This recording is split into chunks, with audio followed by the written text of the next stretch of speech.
Hello guys, good afternoon. Magluto tayo ng ampalaya guys. Ganito ako magluto ng ampalaya guys. Nilagyan ko na siya ng itlog,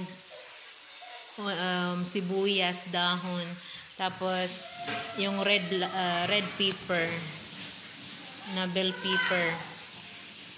I-mix na natin guys. Nilagyan ko na siya ng black pepper, tapos asin, lahat na guys.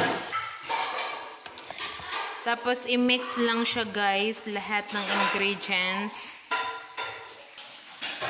So, nagpainit na rin ako ng mantika guys. Ilagay na natin sa mainit na mantika.